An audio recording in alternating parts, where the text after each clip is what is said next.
শীতকাল মানেই ঘুরে বেড়ানোর সময়, তাই শীতের শুরুতেই আমরা বেরিয়ে পড়েছিলাম তারাপীঠের উদ্দেশ্যে মাকে দর্শন করতে। আমাদের ট্রেন ছিল গণদেবতা এক্সপ্রেস। আমরা শেওড়াফুলি থেকে 6:30টায় ট্রেন ধরে নিয়েছিলাম। তো ট্রেনে উঠতে না উঠতেই শুরু হয়ে গেছিলো আমাদের খাওয়া দাওয়া। ডিম সেদ্ধ থেকে শুরু করে ঝালমুড়ি, কোনো হকারই আর বাদ যায়নি। বেশ সুন্দর আড্ডা, গল্প, হাসি ঠাট্টা করে করে প্রাকৃতিক দৃশ্য দেখতে দেখতে খুব সুন্দরভাবে সময়টা পার হয়ে গেছিল।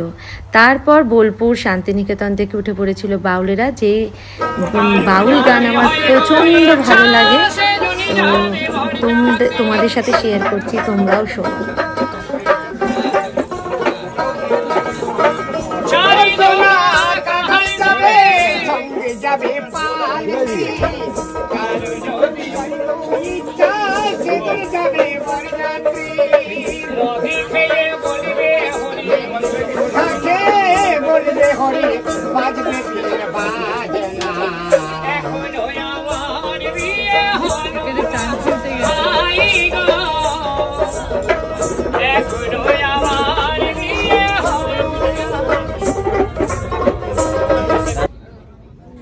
অনেক দিন পর এরকম একটা ট্রেনে ট্রাভেল করলাম। সত্যিতে অনেক পুরনো কথা মনে পড়ে যাচ্ছিল।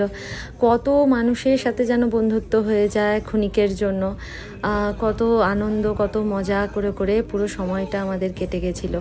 তারপর আমাদের নামবার সময়ও এসে গেছিলো। ধীরে ধীরে সবাই উঠে পড়েছিল, ব্যাগপত্র নামানোর চেষ্টা করছিল। তো আমরাও এবারে ধীরে ধীরে পৌঁছে যাচ্ছি রামপুরহাট জাংশনে। আমাদের ট্রেন রামপুরহাট জাংশনে পৌঁছে গেছে এবং তারপরেই আমরা চলে গেলাম হচ্ছে গিয়ে টোটো, অটো বা ট্রেকার ওই দিকে। তো আমরা একটা ট্রেকার টাইপের উঠেছিলাম, যেখানে পার হেড আমাদের লেগেছিল 30 রুপিস হোটেলে পৌঁছানোর জন্য। এই হোটেলটা চুজ করেছিলাম নিউ পরিচয় হোটেল আমি ইউটিউবে আমি সার্চ করছিলাম বেস্ট হোটেল বলে। তো এটা অনেকেই সাজেস্ট করছিল যে বেশ একদম ক্লিন হোটেল, এটা একদম নিউ হোটেল, একটা নিউ প্রপার্টি, খুব ভালো, পরিষ্কার পরিচ্ছন্ন, ম্যানেজার থেকে স্টাফদের বিহেভিয়ার সবারই খুব ভালো। তো আমি ভাবলাম যে চলো দেখা যাক। আমরা যেহেতু আগে থাকতে বুক করে আসিনি, তো তার জন্য 4 জনের কোনো হোটেল পাচ্ছিলাম না, তো মানে রুম পাচ্ছিলাম না, সরি। তো আমাদেরকে গ্রাউন্ড ফ্লোরেই নিতে হয়েছিল। যাই হোক, এইসব করে একটু ফ্রেশ হয়ে একটু খাওয়া দাওয়া টিফিন করে আমরা চলে এলাম হচ্ছে গিয়ে মন্দিরে মায়ের দর্শন করতে। আমরা ঠিক 10:30টায় ট্রেন থেকে নেমেছিলাম। তারপর যেটুকুনি সময় লাগে, তো মন্দিরে তো মোবাইল অ্যালাউ আছে কি নেই এখন অবধি আমি ঠিক জানি না। আগে তো কোথাও ঘুরতে যাওয়ার জায়গা মানেই ছিল আমাদের তারাপীঠ। অনেকেই বলে যে দীঘা, পুরী, হ্যান ত্যান, কিন্তু আমাদের সত্যিতেই খুব অনেকবার আমরা তারাপীঠে এসেছিলাম। তারপরে মাঝখানে অনেকগুলো বছর আর আসা হয়নি। জানি না এখন কি নিয়ম হয়েছে বা কতটা কি চেঞ্জ হয়েছে। প্রচুর দোকান তো দেখতে পাচ্ছি, বেশ ভালো লাগছে, কত কিছু কেনাকাটার জিনিস, খুব ভালো লাগছিল। তো চলো, যা যা দেখতে পাবো তোমাদেরকে সবটাই শেয়ার করব।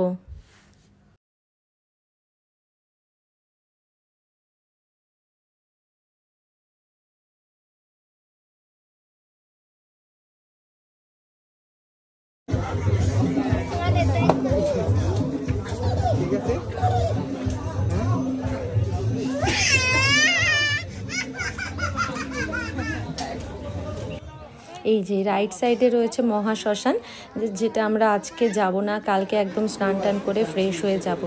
চান্সি তো মাথা খারাপ করে দিয়েছিল, পুতুল কিনবে, এই কিনবে, সেই কিনবে, তাই চান্সির ক্ষুধা, মানে দিদুন চান্সিকে এই সমস্ত আরও কিছু কিনেছিল। বাপ রে বাপ, কেনাকাটা যতবার গেছে ততবার ওর চাই কিছু না কিছু। আগে ভাবতাম যে কিচ্ছু কিনতে চায় না, কিন্তু এখন অনেক দাবি হয়েছে। সন্ধেবেলাতে আমরা সন্ধ্যা আরতি দেখতে রেডি হয়ে চলে এসেছিলাম। তো এসে বুঝতে পারিনি যে 6:30টার আগে থাকতেই এত লোক এসে ভিড় করে বসে যাবে। অনেক দিন বাদে এসছি তো অনেকটা পিছিয়ে গেছি।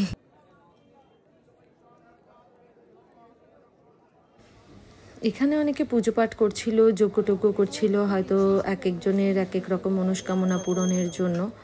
তো এবারে আমরা যাব যেখান থেকে বসে আরতি দেখা যায় সেই দিকটাতে যাব। তো তোমাদেরকে একবার একটুখানি ঘুরিয়ে দেখিয়ে দিচ্ছি। এত ভিড়, মানে যখনই আসি কোনো সময় যেন ফাঁকা আর পাওয়া যায় না। কোনোভাবে একটু জায়গা টায়গা করে মাঝখানে ঢুকতে পেরেছিলাম শেষের দিকে। তো তখন মাকে দর্শন করব না আর ভিডিও বানাবো, সেটা আর না করতে পেরে শেষ পর্যন্ত মাকেই দর্শন করেছি, আর ভিডিও করা সম্ভব হয়ে ওঠেনি। তারপর অনেক জায়গা থেকে অনেকেই না প্রসাদ বিতরণ করছিল, প্রচুর প্রসাদ খেয়ে খেয়ে আমাদের পেট ভরে গেছিলো। তো যাই হোক, সমস্ত প্রসাদ খেয়ে আমরা একটা রেস্টুরেন্টে চলে এসেছিলাম খাওয়া দাওয়ার খেতে। দুপুরবেলা খাওয়া দাওয়ার করেছিলাম, একটা মিলে খাবার দাবার খেয়েছিলাম, ভালো লাগেনি আমাদের। তো একটু ভালো খাবার দাবার করতে আমরা চলে এসেছিলাম এই রেস্টুরেন্টটাতে। ভীষণ ভালো খাওয়া দাওয়া ছিল জানো। তোমরা গেলেও কিন্তু এখানে যেতে পারো, কেন কি অনেক হোটেল রেস্টুরেন্ট থাকে তো কোথায় খাবে কোনো ঠিক নেই। তার উপর এখানে বেশ কাগজের প্লেটগুলো দেওয়াতে আমি যেন একটু বেশি খুশি হয়েছিলাম, না হলে যেভাবে ধুয়ে ধুয়ে খাবার দেয় খেতে যেন বমি লাগে। তো এখানে এই কাগজের প্লেটে দেওয়াতে খুব খুশি লেগেছিল। তো এরপর আমরা হোটেলের দিকে চলে যাচ্ছি। আমাদের সকাল সকাল আমরা রেডি হয়ে বেরিয়ে পড়েছি পুজো দেওয়ার জন্য। আমরা প্রত্যেকবার আগে যার থেকে আমরা পুজো করতাম যে পান্ডাকে ধরে, সেই পান্ডাকে দিয়েই এবারে পুজো করাবো। ভীষণ ভালো পুজো দেয়, পুজোর ব্যবস্থা করে দিয়েছিল আমাদের। এত সুন্দর করে ভিতরে গিয়ে পুজো দিয়েছিলাম না, এত সুন্দর মন্ত্রপাঠ করেছিল, খুব খুশি হয়ে গেছিলাম আমরা সবাই। আমরা কিন্তু ভিআইপি গেট দিয়েই ঢুকেছিলাম, কেন কি এত লম্বা লাইন ছিল, যেটা মানে আমাদের 3 ঘন্টা সময় লেগে যেত। তো আমাদের পার হেড লেগেছিল 500 টাকা করে, 500 করে। আর যদি তোমরা মানে লাইন দিয়ে পুজো দিতে চাও তো দিতেই পারো, কোনো অসুবিধা নেই, একটু সময় লাগবে আর কি। তারপর কিছু ম্যান্ডেটরি ফটোশ্যুট আমরা করতে শুরু করে দিলাম। তো চলো,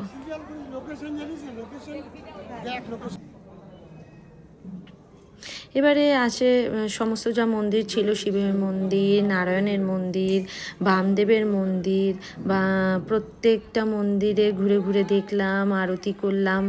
প্রদীপ ধূপদীপ জ্বালানোর পর আমরা চলে গেলাম মহাশ্মশানে। মানে এটা তো বাদ দেওয়াই যায় না কখনোই তারাপীঠে গেলে। কতদিন পর, মানে কত বছর পর যে গেলাম, কত কিছু উন্নত হয়ে গেছে, চেঞ্জ হয়ে গেছে, কত ভালো হয়েছে সেটাই দেখছিলাম। তো পুজো টুজো করবার পর আমরা ভাবলাম একটু শ্মশানের আশেপাশেটা ঘুরবো। যেহেতু আমাদের একদিনের ট্রিপ ছিল, তো তার জন্য আমরা ঝটপট করে মহাশ্মশান দর্শন করে চলে গেছিলাম হোটেলের দিকে। দুপুরে লাঞ্চ টাঞ্চ করে বেরিয়ে পড়েছিলাম, কেন কি আমাদের 2:30টার সময়তে ট্রেন ছিল। আজকের ভিডিও এই পর্যন্ত। সবাই খুব ভালো থেকো, আনন্দে থেকো। জয় মা তারা।